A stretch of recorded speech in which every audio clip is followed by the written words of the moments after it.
Chalapathi retire అయ్యాడు. పల్లెటూరు వెళ్లిపోయి అక్కడ ఉన్న పొలం, సొంత వ్యవసాయం చేసుకుంటూ పెన్షన్ డబ్బులతో శేష జీవితం ప్రశాంతంగా గడపాలని నిశ్చయించుకున్నాడు. వీరుకి ఇది కూడా బాధ కలిగించింది. ఎంత తండ్రి తన్ను చిన్నపరిచినా అది ఆయన ప్రేమగానే అనుకున్నాడు తప్ప మరోలా అనుకోలేదు. అన్న దూరం అయిపోయాడు. అక్క చెల్లి పెళ్లి అయిపోయి వెళ్లిపోయారు. ఇప్పుడు అమ్మ నాన్నగారు కూడా వెళ్లిపోతే ఒంటరిగా తాను దుర్గా ఉండాలి. అంత ఒంటరితనం తను భరించగలడా? తండ్రి తన మాట వింటాడన్న నమ్మకం కూడా లేదు. ఏం చేయలేక జరిగేదానికి ప్రేక్షకుడిలా మిగిలాడు. చలపతి తను అనుకున్నట్లుగా పల్లెటూరు భార్యతో వెళ్లిపోయాడు. ఇల్లు బోసిపోయింది. ఇంట్లో దుర్గా వీరు మాత్రం మిగిలారు. దుర్గ తల్లికి ఇది చాలా ఆనందం కలిగించింది. గతిలేక ఈ సంబంధానికి ఒప్పుకుంది. కన్న తల్లిగా దుర్గ వివాహ జీవితాన్ని ఆవిడ కూడా గొప్పగా ఊహించుకుంది. అవకాశం ఉండి ఉంటే ఆవిడ దుర్గను ఏమాత్రం వీరుకి ఇచ్చి ఉండేది కాదు. ఇక్కడ ఆవిడకు నచ్చని విషయాలు రెండు. ఒకటి వీరు ఉద్యోగం అయితే, రెండవది తన కూతురు అత్తామామలతో ఆడపడుచులతో కాపురం చేయవలసి రావటం. మాధురి పెళ్లైనప్పటి నుండి వేరు కాపురంలోని సుఖాన్ని పొందటం, తన కూతురుకు ఆ సౌభాగ్యం లేకపోవటం ఆవిడకు ముల్లులా గుచ్చుకుంటోంది. ఇన్నాళ్లకు తన కూతురు ఈ బంధాలన్నింటి నుండి విముక్తురాలయ్యింది. ఊళ్ళోనే ఉన్న తల్లి ప్రభావం దుర్గ మీద పడింది. ఇప్పుడు దుర్గకు తల్లి ఏం చెప్తే అదే వేదం. అతి కష్టం మీద రమణికి పెళ్లి కుదిరింది. చాలా మంది తల్లి తండ్రి లేని పిల్ల అని ఒప్పుకోలేదు. కొంతమందికి కట్నం నచ్చలేదు. పెళ్లిళ్ల పేరయ్య ఒక సంబంధం తెచ్చాడు.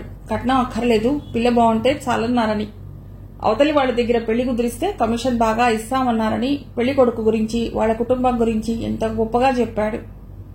అతడి మాయమాటలకు లోబడి అతడి వల్లో చిక్కుకున్నారు. మొత్తానికి ఎలాగైతేనేమి రమణి పెళ్లయింది.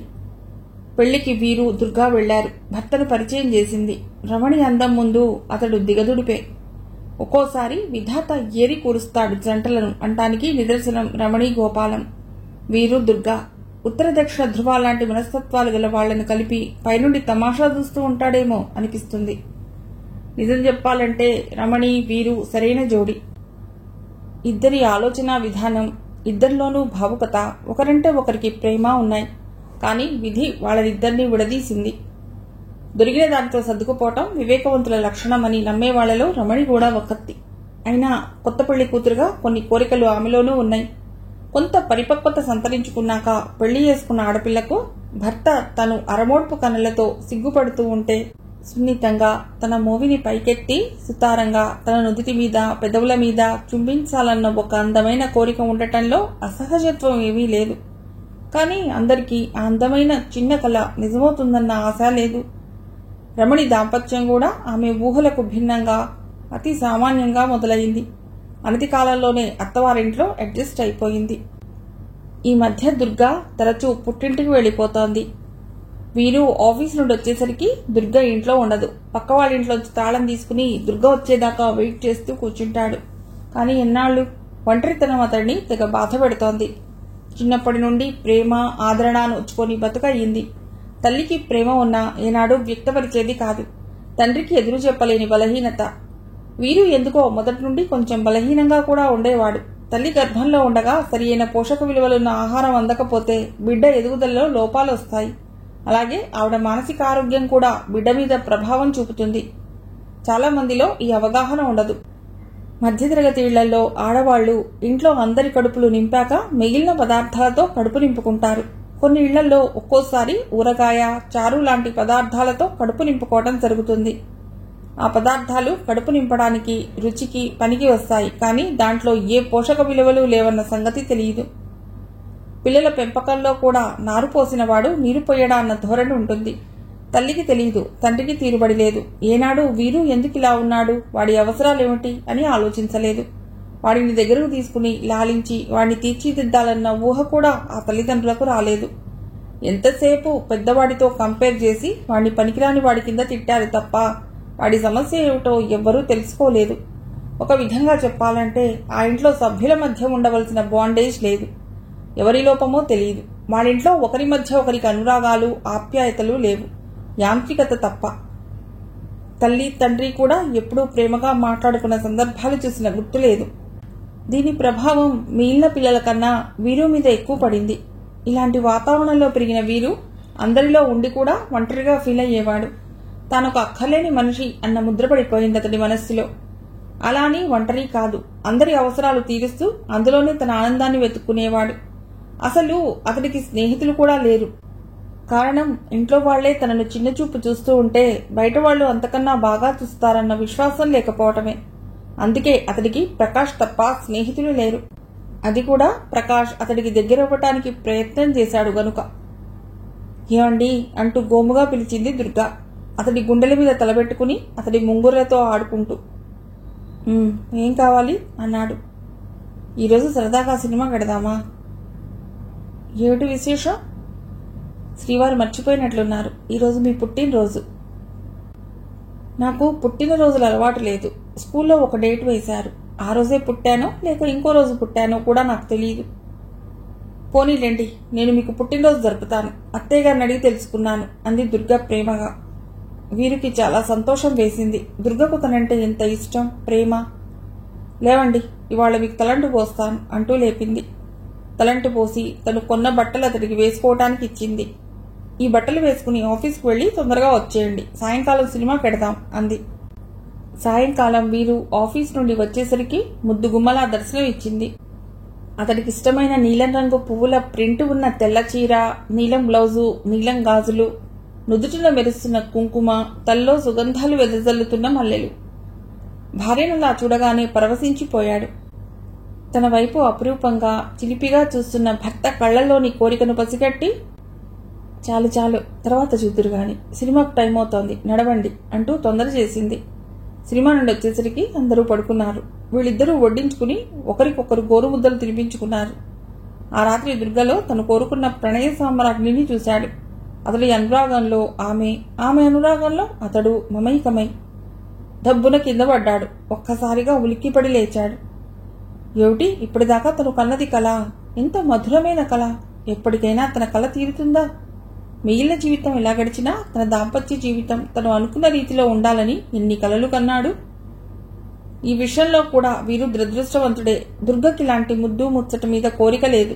ఆమెకెంతసేపు చీరలు, నగలు, పూజలు, పునస్కారాలు, ప్రాతహాని. ఇంకా టైం దొరికితే టీవీకి అతుక్కుపోయి పనికిరాని సీరియళ్లు చూడటం. ఇదే ఆమె జీవితం. దాంపత్య జీవితం గురించి కూడా ఆమెకు అవగాహన లేదు. బొమ్మలా ఒళ్లప్పగించే భార్యలో మధురానుభూతులేం కోరుకుంటాడు? తల్లి తండ్రి పల్లెటూరు వెళ్ళిపోయాకైనా తమ మధ్య అనురాగం పెరుగుతుందనుకున్నాడు. అత్తగారు, మామగారు, ఆడపడుచుల మధ్య భర్తతో సన్నిహితంగా ఉండాలంటే ఏ ఆడపిల్లకైనా జంకు ఉండటం సహజం. అందులో పెళ్లైన కొత్తలో కొంచెం బిడియం కూడా ఉంటుందని అనుకున్నాడు. కానీ దుర్గ విషయంలో అది కూడా కాదన్న నిర్ణయానికి రావాల్సి వచ్చింది. ఇప్పుడు అత్తగారు తమ మధ్య అడ్డుగోడలా నిల్చుంది. ఒకరోజు దుర్గ నీరసంగా ఉంటే అడిగాడు, ఎందుకలా ఉన్నావు అని. ఏం లేదు అని ఊరుకుంది. అదే రోజు సాయంత్రం ఆఫీసు నుండి ఇంటికి వచ్చేసరికి అత్తగారు, మామగారు వచ్చి ఉన్నారు. చెప్పా పెట్టకుండా వచ్చిన మామగారిని చూసి ఆశ్చర్యపోయాడు. బాగున్నారా అంటూ పలుకరించాడు. లోపలికి వెళ్లి కాళ్ళు చేతులు కడుక్కుని లుంగీ కట్టుకుని వచ్చి మామగారి ఎదురుగా కూర్చున్నాడు. అల్లుడిని చూసి నవ్వుతూ బాగున్నావా అన్నారు. లోపలున్న భార్యను ఉద్దేశించి, అల్లుడొచ్చాడు, కాఫీ స్వీట్ పట్టుకురావోయ్ అన్నాడు. తన ఇంట్లో తనకే మర్యాదలు, అందులో స్వీట్. విశేషం ఏమిటో అర్థం కాలేదు. అత్తగారు నవ్వుతూ లోపల నుండి కాఫీ, దాంతో పాటు స్వీట్ పట్టుకొచ్చి, అల్లుడు గారు, శుభవార్త, మీరు తండ్రి కాబోతున్నారు అంది. అతడికి ఇప్పుడు అర్థమైంది భార్య నీరసంగా ఉండటానికి కారణం. కానీ అతడికి నచ్చనిది ఈ శుభవార్త దుర్గ నోటంట కాకుండా అత్తగారి ద్వారా తెలియటం. అన్ని పనులు అతడితో సంబంధం లేకుండా ఎలా జరుగుతున్నాయో ఇది అలాగే జరిగింది. తన భావాలన్నింటినీ మనసులో దాచుకునేసి, అలాగా, నాకు తెలియదు, దుర్గ నాతో చెప్పలేదు అన్నాడు. ఇక అంతకన్నా ఏం మాట్లాడాలో అతడికి తెలియలేదు. మీ నాన్నగారికి కూడా ఫోన్ చేసి చెప్పాను అన్నారు మామగారు. అంటే అందరికీ తెలిసాక నాకు తెలిసిందన్నమాట అని మనసులో అనుకున్నాడు. జాగ్రత్తగా చూసుకో నాయనా అంటూ అత్తగారు, మామగారు వెళ్లిపోయారు. వాళ్ళు వెళ్ళాక లోపలికి భార్యను చూడటానికి వెళ్లాడు.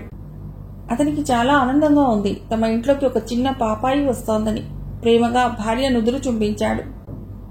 నాకు చెప్పలేదే అన్నాడు. ఏమో, నాకేం తెలుసు, అమ్మ నన్ను చూసి అనుమానపడి డాక్టర్ దగ్గర తీసుకువెళ్ళింది, అప్పుడు తెలిసింది.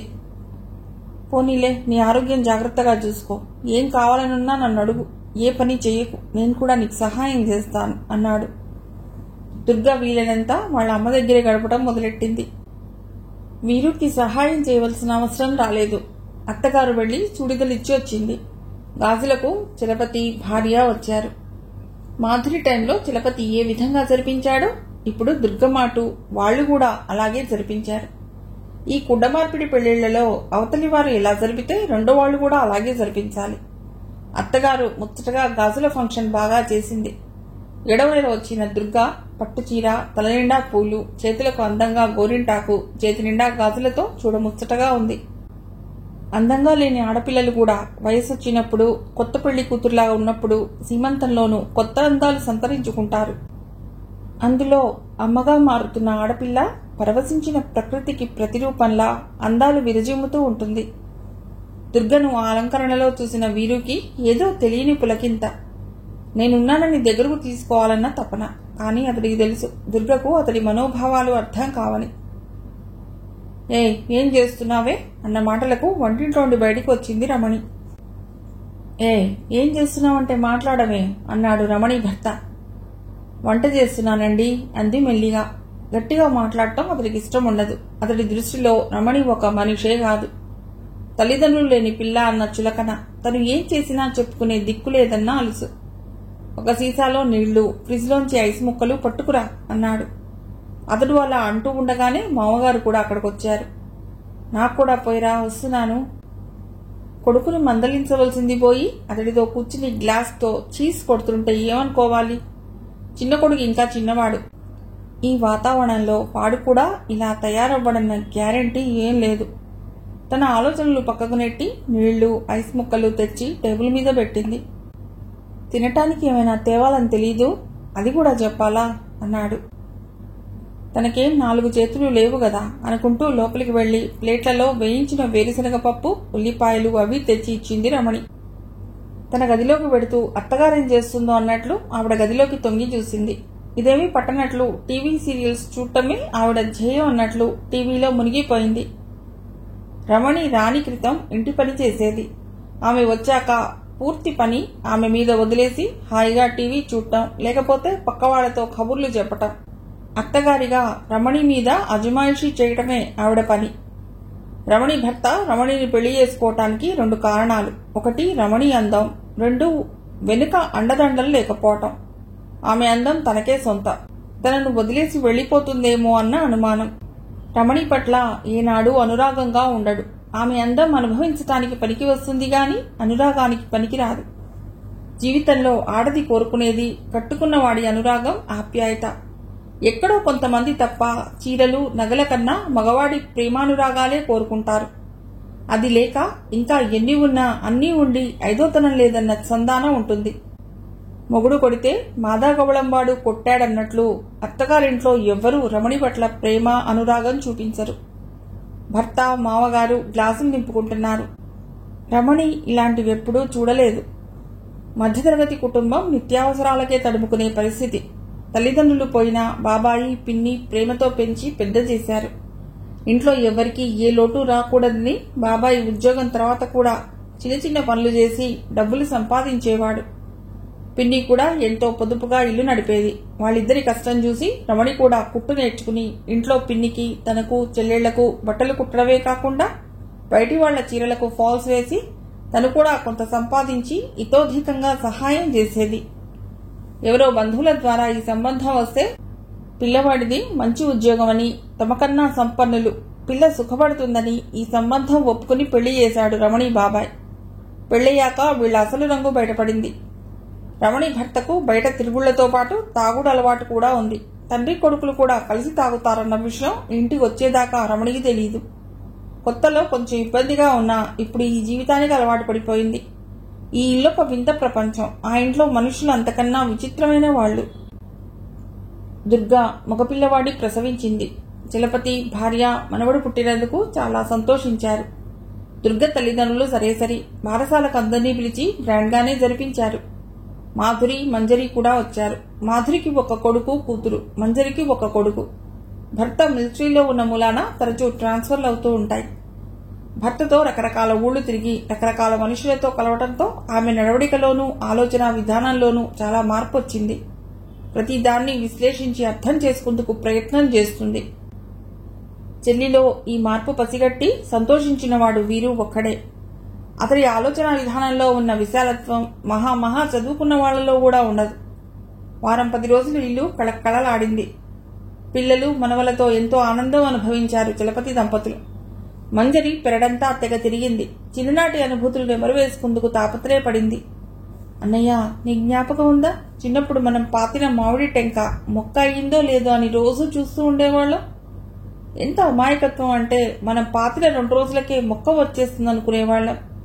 ఇప్పుడు అవన్నీ తలుచుకుంటే చాలా సిలీగా అనిపిస్తుంది కదూ అంది. అవును, తర్వాత అది మొక్క వచ్చాక నీవు పొందిన ఆనందం హడావుడి నాకింకా గుర్తే అన్నాడు. దాగుడు మూతల ఆటలో నేను ఓడిపోయి ఏడుస్తుంటే నన్ను ఊరుకోబెట్టి నువ్వు నన్ను బుజ్జగించడం కూడా గుర్తుందిరా అన్నయ్య. ఆ రోజులు మళ్లీ తిరిగి వస్తే ఎంత బాగుంటుంది. చీకు చింతా లేని బతుకు. అందుకే అన్నారు బాల్యం బంగారం అని అంది మంజరి.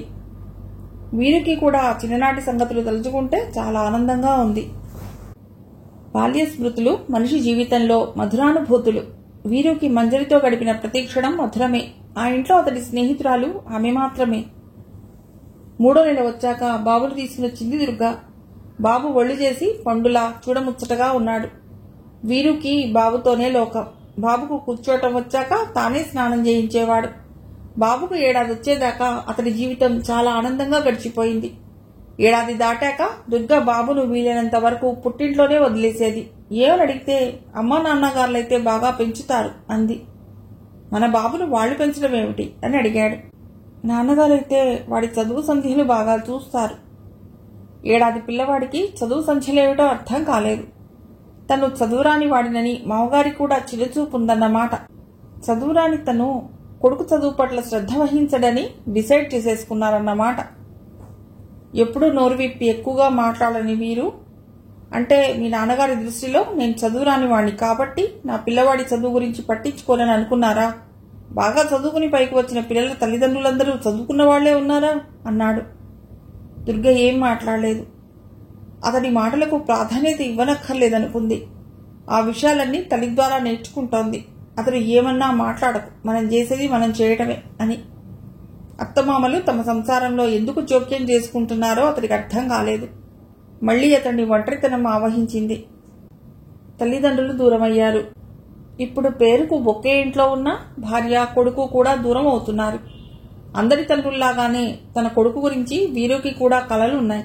తనకు దొరికినవన్నీ కొడుక్కి దొరకాలని, తాను తన కొడుకు దృష్టిలో మంచి తండ్రిగా నిలిచిపోవాలని, చిన్నతనం నుండే వాడి అభిరుచులకు ప్రాధాన్యం ఇవ్వాలని, భావి జీవితంలో వాడు కోరుకున్నట్లుగా పైకి రావాలని, తండ్రిగా తాను సలహా ఇవ్వాలి కానీ తన అభిరుచులు అభిప్రాయాలు వాడి మీద రుద్దకూడదని, ఇవన్నీ తీరాలంటే తన కొడుకు తన దగ్గర ఉన్నప్పటి మాట. తన కోరిక తీరే ఆశ కనపడటం లేదు. దానికోసం వాళ్లతో తాను దెబ్బలాడలేడు. ఒంటరితనం కొంతమందిని డిప్రెషన్లోకి తీసుకెడుతుంది. ఇన్నాళ్లు ఎవరూ అతన్ని ఒక మనిషిగా గుర్తించకపోయినా ఇంతగా బాధపడలేదు. కట్టుకున్న భార్య తనకు దూరమై కన్న కొడుకును కూడా దూరం చేస్తుంటే భరించలేకపోతున్నాడు. అలాగని ఆమెను శాసించే మనస్తత్వం కాదు.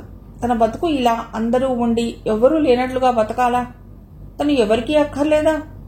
ఈ భావన అతడి మెదడును తొలిచేస్తుంది. ఏ పని చేయబుద్ధి కావటం లేదు. ఒక విధమైన నిరాసక్తత ఏర్పడిపోయింది. ఆఫీసులో డల్గా ఉంటున్న అతన్ని చూసి ఒక కొలీగ్ అడిగాడు, ఏమిటి వీరేశ్వరరావు గారు ఇలా ఉన్నారు అంటూ. ఏమీ లేదని తప్పించుకున్నాడు.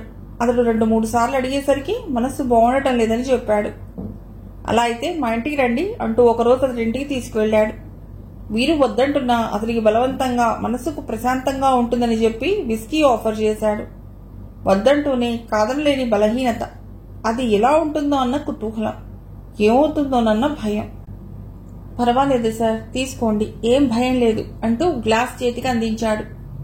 అతడి బలహీనత అతన్ని జయించింది. ఆ మందు గొంతులోకి వెళ్లేటట్లుగా చేసింది. ముందు నచ్చకపోయినా బలవంతంగా గొంతులోకి పోసుకున్నాడు. ఆ రోజు అతడు ప్రశాంతంగా ఏ ఆలోచనలు లేకుండా నిద్రపోయాడు. 2వ రోజు కూడా ఆ ఫ్రెండ్ ఆఫర్ చేశాడు. వద్దని తప్పించుకున్నాడు. ఆ రోజు సరిగ్గా నిద్రపట్టలేదు. బాబు పుట్టాక దుర్గతో దాంపత్య జీవితానికి కూడా దూరమయ్యాడు. అతడు ఎప్పుడు కోరినా మీకు యావ తప్ప ఇంకో యావ లేదా అని దెప్పుతుంది. ఏమిటి తన దురదృష్టం? తనకుండే చిన్న చిన్న కోరికలు కూడా తీరటం లేదు. తను ఎందుకు అందరి దృష్టిలో అసమర్థుడుగా మిగిలిపోతున్నాడు? తన కోరికలో అసమంజసం ఏమిటో అతడికి అర్థం కాలేదు. దేవుడు ఎందుకు తనని అసమర్థుడిగా పుట్టించాడు? చాలా మంది ఆడవాళ్లలో శృంగారం పట్ల అవగాహన లేక జడత్వం అలవర్చుకుంటారు. వారి జడత్వం వారి సంసార జీవితాన్ని నాశనం చేస్తోందన్న సంగతి తెలియదు.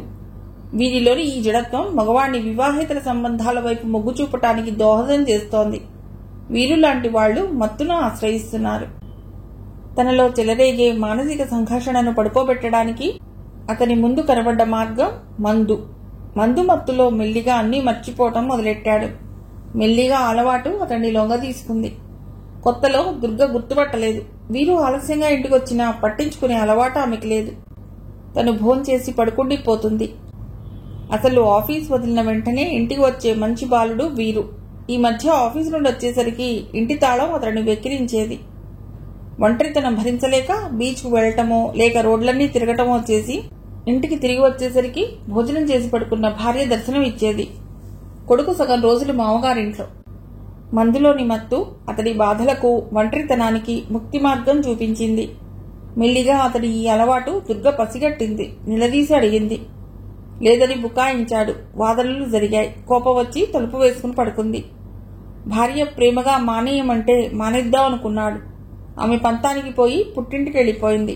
అతడు బతిమాలి ఇంటికి తీసుకొస్తాడని ఎదురు చూసింది. వీరు మంచితనంగా ఉన్నప్పుడు అతన్ని అర్థం చేసుకోకుండా అతనికి దూరం అయిపోయింది. ఆమె ద్వారా సృష్టించబడ్డ ఒంటరితనం నుండి పారిపోవటానికి అతడు మత్తును ఆశ్రయించాడు. అతడు మనస్ఫూర్తిగా కోరుకున్నప్పుడు అతడిని చేరలేని మనిషి అతడు దూరం అవుతున్న స్థితిలో అతడు దగ్గరకు తీసుకోవాలని కోరుకుంటోంది. తల్లి కూడా ఆమెకు సరియైన మార్గం చూపలేదు. ఆవిడ ఒంటరితనాన్ని పోగొట్టుకుందుకు దుర్గను వాడుకుంది.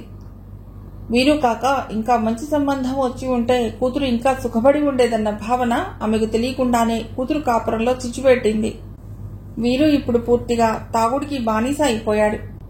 దురలవాట్ల దగ్గరికి వస్తే దానితో దుష్టులు కూడా చేరతారు. ఇప్పుడు వీరుకి చాలా మంది స్నేహితులు. దుర్గ కోపం వచ్చి వెళ్లిపోయిందని ఇప్పుడు ఇంట్లోనే తాగడం మొదలెట్టాడు.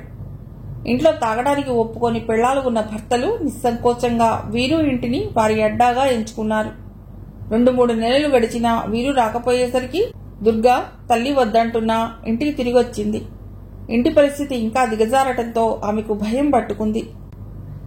ఇదివరకు జీతం అంతా తెచ్చి దుర్గకి ఇచ్చేవాడు. అలాంటిది ఇప్పుడు దుర్గ 2-3 సార్లు అడగ్గా సగం డబ్బులు చేతిలో పెట్టాడు. ఆ డబ్బుతో ఏం సంసారం నడుపుతుంది? అమ్మా, నాకు బిస్కెట్ కావాలి అన్న కొడుకుకు అది కొనలేని దౌర్భాగ్య స్థితిలో ఉంది దుర్గ. ఇంకో రోజు పక్కింటి వాళ్లు పకోడీలు చేసుకుంటున్నారు. నాకు కావాలని పేచి. మర్నాడు పరమాన్నం. ఇలాగా రోజు ఏదో ఒకటి అడుగుతున్న కొడుకు కోరికలు తీర్చలేక వాణ్ణి కొట్టడం మొదలెట్టింది. తన అసహాయత వాణ్ణి కొట్టడం ద్వారా తీరదని తెలిసి కూడా ఏమీ చేయలేదు. కొడుకు పుట్టినరోజుకు కొత్త బట్టలు కొనడానికి కూడా డబ్బులు లేవు. మామగారింటికి వచ్చి వీరు పరిస్థితి చూసి నానా మాటలు అన్నాడు. ఏనాడు ఎవరిని పల్లెత్తు మాట అనని వీరు మత్తులో నువ్వెవడివిరా నన్ను అనటానికి, గెట్ అవుట్ అని గట్టిగా అరిచాడు. ఆ అవమానం భరించలేక మామగారు రావటం మానేశారు. దుర్గ మామగారికి ఫోన్ చేసి పరిస్థితి వివరించింది. చలపతి వచ్చి కొడుకు పరిస్థితి చూసి ఉగ్రుడయ్యాడు. చేతకాని వెధవ, బుద్ధిగా ఉద్యోగం చేసుకోరా అంటే తాగి తందనలాడుతున్నావా? ఏ కొవ్వెక్కిందా? చక్కగా భార్యా పిల్లలతో సంసారం చేసుకోకుండా ఈ వేషాలేమిటి అంటూ చిందులు తొక్కాడు. అంతేకాని మణిపూస లాంటి కొడుకు ఎందుకు ఈ దుస్థితికి చేరాడన్న ఆలోచన అతడికి ఇసుమంతైనా కలగలేదు. చేతకాని వాడన్న మాట నేను పుట్టినప్పటి నుండి వింటున్నాను. అయితే చేతగాని వాడినే, ఇందులో కొత్త విషయం ఏముంది? మీరందరూ కలిసి నన్ను చేతగాని వాడి కింద చేశారు. అసలు మీ దృష్టిలో నేను మనిషినే కాదు. అలాంటప్పుడు నేనేం చేస్తే మీకెందుకో అని గట్టిగా అరిచాడు. చలపతి కంగు తిన్నాడు. ఏనాడు కొడుకు తనకు ఎదురు చెప్పలేదు. అలాంటిది ఈరోజు తనకు ఎదురు సమాధానం ఇస్తున్నాడు. ఏం చేయాలో అర్థం కాలేదు. అతడి అహం దెబ్బతింది. తను ఎలా చెప్తే అలా వినే కొడుకు ఈనాడు తనకు ఎదురు చెప్పాడు. అలాంటప్పుడు వాడు ఇక ఎలా పోతే నాకేం అనుకున్నాడు. మూర్ఖత్వం మూర్తీభవించిన చలపతి తన ఆప్తులను వదులుకోవటం కన్నా తన అహాన్ని వదులుకోవటం మంచిదన్న సంగతి ఆ క్షణంలో అతడికి తట్టలేదు. ఎప్పుడూ ఎదురు లేదన్న ధీమా అతడికి ఉండేది. పరిస్థితుల్ని తనకు అనుగుణంగా మార్చుకోగలనన్న విశ్వాసం. ఆ విశ్వాసానికి మొదటి దెబ్బ పెద్ద కొడుకు నాగేంద్ర కొట్టాడు. అయినా అతడి అహంకారంలో గాని మూర్ఖత్వంలో గాని మార్పు లేదు.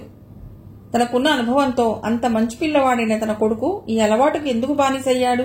వాడి మనసులో ఏముంది అని ఒక్కసారి ఆలోచించి ఉంటే అతడు కొడుకు జీవితం సరిదిద్దడానికి సరైన మార్గం అన్వేషించగలిగి ఉండేవాడు. ఒక్కోసారి మనిషి మేధస్సు అహంకారం అన్న పొరతో కప్పబడిపోతుంది.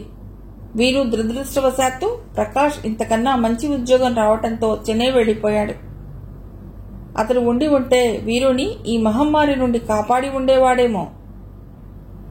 మెల్లిగా తాగుడు నుండి మత్తు మందుల వైపు కూడా ఆకర్షితుడయ్యాడు. చెడిపోవాలనుకున్న వాళ్లకు దోహదం చేసేవాళ్లు మార్గాలు అనేకం. తాగుడు కన్నా కిక్ ఉంటుందని డ్రగ్స్ అలవాటు చేశాడు ఇంకో స్నేహితుడు. మత్తులో ఉన్న హాయిని పూర్తిగా అనుభవించడానికి ఆఫీస్ అడ్డొస్తోంది. ఆఫీస్కు వెళ్లటం తగ్గించాడు. మత్తులో లేనప్పుడు దుర్గ సాధింపులు, అత్తమామల చీదరింపులు అతని మనసుకు తెలిసేది. దాని నుండి పారిపోవటానికి మళ్లీ మత్తు. సంఘంలో అతడికున్న కొద్దిపాటి గౌరవం కూడా పూర్తిగా పోయింది. ఇప్పుడతడికి దానితో పనిలేదు. నిజంగా అతడికి కావలసినప్పుడు చేసిందా?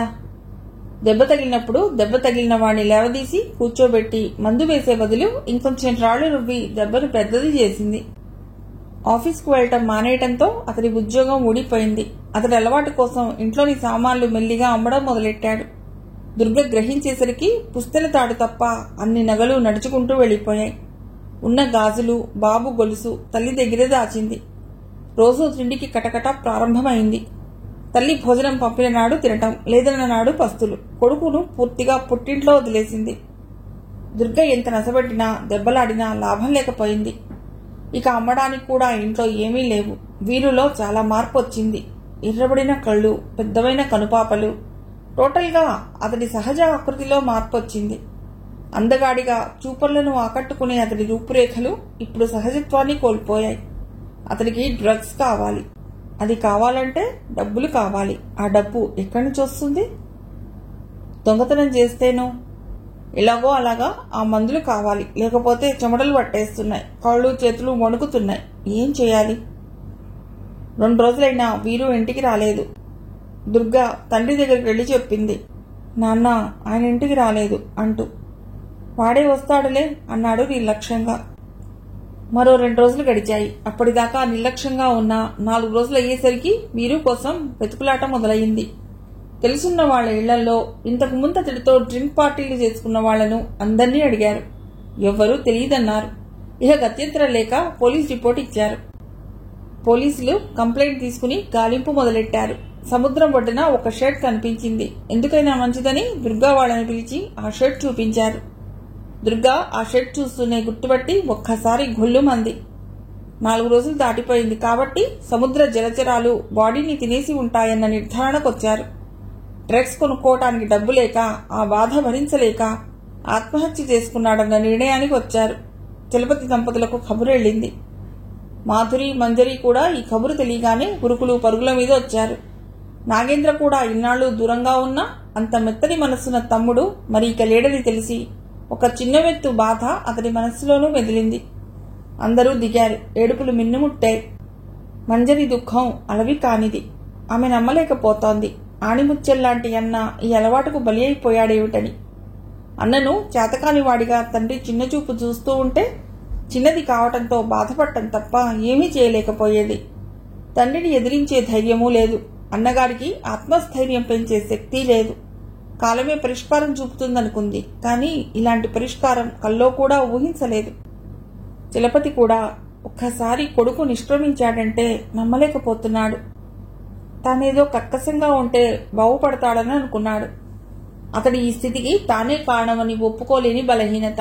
వీరు పోయాక గాని అతడి వ్యక్తిత్వంలోని గొప్పతనం తెలియలేదు. దుర్గకు ఏమీ పాలుపోవటం లేదు. సొంత ఆలోచన లేని మనిషి. కనీసం భర్త మాట విని అతడికి అనుగుణంగా నడుచుకుంటే ఆమె జీవితం ఎలా ఉండేదో. వీరు కొడుకుని కర్తగా పెట్టి కర్మకాండలన్నీ చిలపతే చేశాడు. అవన్నీ చేస్తున్నప్పుడు అతడి అహంకారం కరిగి తండ్రి మనస్సు బయటకొచ్చింది. అపుత్రస్య గతిర్నాస్తి అని ప్రతి తండ్రి మగ సంతానం కావాలని కోరుకుంటాడు. దేవుడు వరమిచ్చినట్లుగా తనకిద్దరు కొడుకుల్ని ఇచ్చాడు. పిల్లలు తల్లిదండ్రుల కర్మ చేయటం సహజం. అది రివర్స్ అవ్వటం పగవాళ్లకు కూడా జరగకూడదు అనుకున్నాడు. ఈ పెళ్లిలో నా కూతురేం సుఖపడిపోయింది. ఇప్పుడు ఇక నలుగురిలోకి వెళ్ళటానికి కూడా లేదు. భగవంతుడు నా కూతురికి ఎంత అన్యాయం చేశాడో అంటూ పొకిలి పొకిలి ఏడ్చింది దుర్గ తల్లి. ఇదంతా నిశ్శబ్దంగా చూస్తూ ఏమీ మాట్లాడకుండా రాయిలా కూర్చుంది వీరు తల్లి. ఆ రాయి ఎప్పుడు ద్రవిస్తుందా అని అందరూ ఎదురు చూస్తున్నారు. ఒక మనిషి నిష్క్రమణం వారి భాగస్వామికి, తల్లికి ఎక్కువ దుఃఖాన్ని కలుగజేస్తుంది. దుర్గ అన్ని నిస్తేజంగా చూస్తోంది. చలపతి దుర్గను, పిల్లవాడిని తమతో వాళ్ల ఊరు తీసుకువెళ్లిపోతానన్నాడు. వద్దు బావగారు, వాడు బాగా అలవాటైపోయాడు. అదీగాక ఇక్కడైతే వాడిని మంచి స్కూల్లో వేసి చదివించవచ్చు. మీరేమీ అనుకోకండి. నా కొడుకు, మీ కూతురు, వాళ్ళ పిల్లలు మాకు దూరంగా ఉన్నారు. అన్ని అచ్చట్లు ముచ్చట్లు వీడితోనే తీరాయి అన్నాడు. అలా అంటున్న బియ్యంకుడికి ఏం సమాధానం చెప్పాలో తెలియక, సరే అలాగే కానివ్వండి అని భార్యతో తమ ఊరు ప్రయాణమయ్యాడు. మంజరి, మాధురి, నాగేంద్ర వాళ్ళ నిలవులకు ప్రయాణమయ్యారు. ఉన్నన్నాళ్లు వీరు గురించి ఎవ్వరూ పట్టించుకోలేదు. కొంతవరకు అతడి చావుకు తామందరం కారణమన్న సంగతి కూడా వాళ్లకు తెలియదు. తల్లిదండ్రుల నిర్లక్ష్యం, భార్య అత్తమామల ప్రవర్తన అతని బలి తీసుకుంది. ప్రేమ జీవితంలో కీలకమైన పాత్ర పోషిస్తుంది. మనిషికి తన కోసం తపనపడేవాళ్లు, ప్రేమించేవాళ్లు ఉన్నారన్న ఒక మధురానుభూతి అతన్ని ముందుకు నడిపిస్తుంది. మనసున మనసై, బ్రతుకున బ్రతుకై తోడొకరుండిన అదే భాగ్యము, అదే స్వర్గము. నిన్నుగా ప్రేమించుటకు, నీకోసమే కన్నీరు నింపుటకు నేనున్నానని నిండుగా పలికే తోడొకరుండిన అదే భాగ్యము, అదే స్వర్గము. తోడులేని జీవితం నిరాశ నిస్పృహలకు నిలయం. మిగిలిన కథ తర్వాతి భాగంలో.